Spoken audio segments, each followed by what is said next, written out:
Halo Epilogi, terima kasih sudah bersedia mengklik podcast horor ini. Di episode ke-6 ini, aku akan membawakan kisah yang berjudul Kamar Nomor 6. Ini adalah kisah horor yang berdasarkan pengalaman nyata dari Astri Herrera di Kediri. Kisah ini juga sudah ditulis di novel Shatana yang tak kasat mata. Sekarang, siapkan posisi ternyamanmu dan selamat mendengarkan kisah horor persembahan dariku.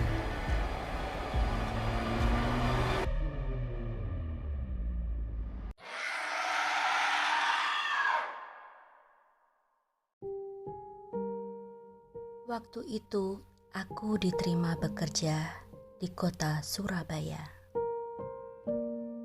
Aku meminta tolong kepada seorang temanku yang bernama Sinta untuk mencarikan tempat indekos sementara. Setelah sampai di sana, aku baru menyadari bahwa tempat indekos itu bersebelahan dengan Gang Doli, tempat prostitusi terbesar di Surabaya kala itu. Namun, karena sudah terlanjur dan aku masih asing dengan kota Surabaya, aku pun menerima saja. Tempat indekosku terdiri dari 2 lantai.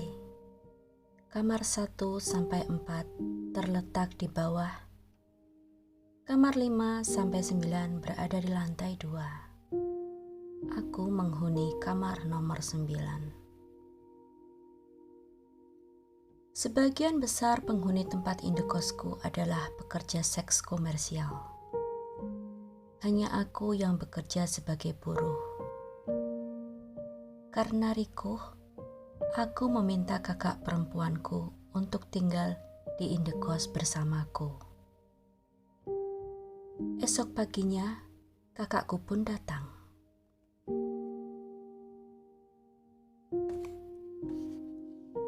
Genap 1 minggu kakak tinggal bersamaku. Hari menjelang maghrib saat kami membeli nasi goreng di sebelah indekos dan membawanya pulang. Kami menaiki tangga menuju ke kamarku. Saat melewati kamar nomor 6, aku sedikit terkejut.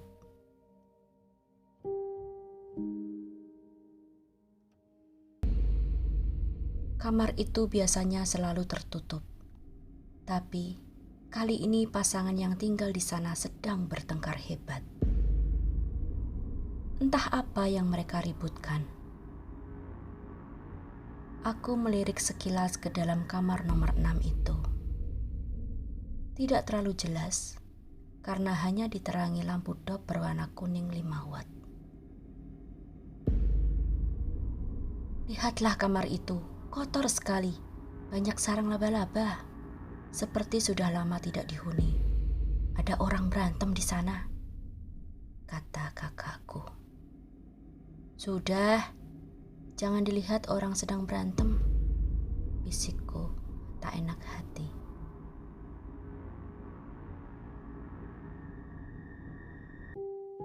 Sampai di kamarku yang sempit, kami makan berdua dengan pintu kamar terbuka. Aku duduk di tengah pintu menghadap ke arah dalam. Kakakku duduk berhadapan denganku. Aku melihat ke kamar nomor 6. Mereka masih bertengkar dan saling dorong.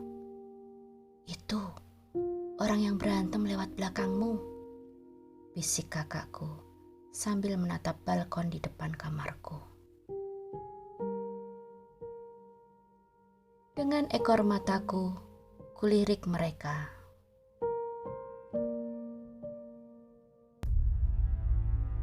Mereka berdua memakai sandal jepit. Si perempuan memakai celana jeans selutut. Prianya memakai celana jeans panjang.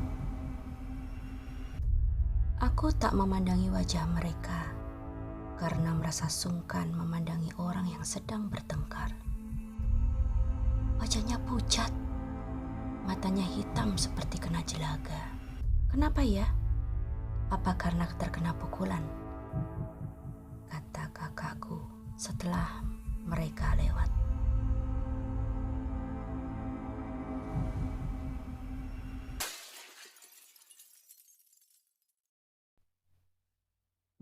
Keesokan paginya, Pak Kos mengetuk pintu kamar indekos satu persatu.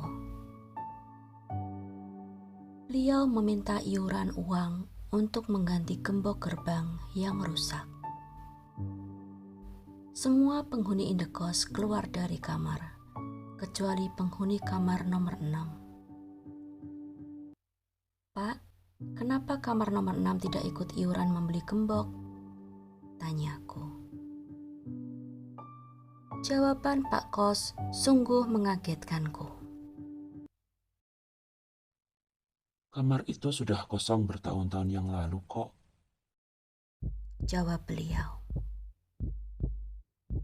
Lalu, siapa yang tadi malam bertengkar? Tanyaku dan kakakku, nyaris bersamaan. Kami pun menceritakan kejadian semalam. Iya, memang banyak orang yang pernah melihat mereka. Mereka dulu pernah tinggal di kamar nomor 6.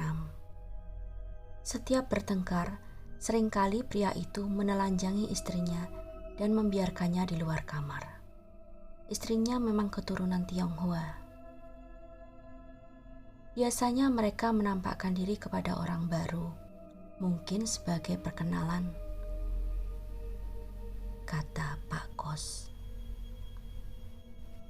Kami yang masih syok tidak serta-merta percaya begitu saja dengan penjelasan beliau. Akhirnya, beliau pun membuka kamar nomor 6 itu.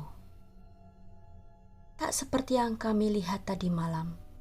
Kini kamar itu terlihat bagus, mewah, dan sangat bersih. Kami pun menjadi ketakutan. Aku langsung menelepon kakak lelakiku dari Kediri untuk datang dan membantuku mengambil barang-barangku di kamar nomor 9. Aku tak mau tinggal lebih lama lagi di sana. Selama menunggu ia datang, aku dan kakak perempuanku mengungsi ke rumah Sinta, temanku.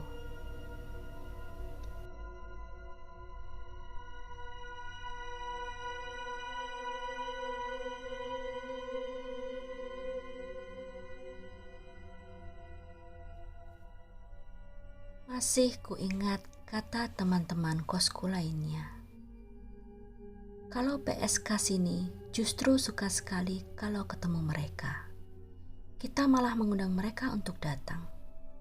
Kami belikan bunga dan kemenyan agar mereka bantu penglarisan dan memikat pelanggan.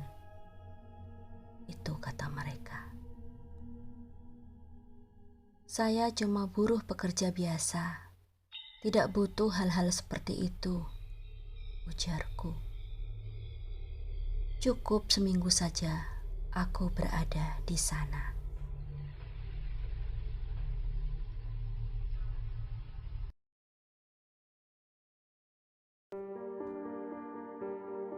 Demikianlah akhir kisah dari cerita yang berjudul Kamar Nomor 6. Apakah kalian suka ceritanya? Silakan tinggalkan komentar, like, share, dan subscribe channel ini agar kalian mendapatkan notifikasi setiap kali aku mengupload cerita terbaru. Terima kasih.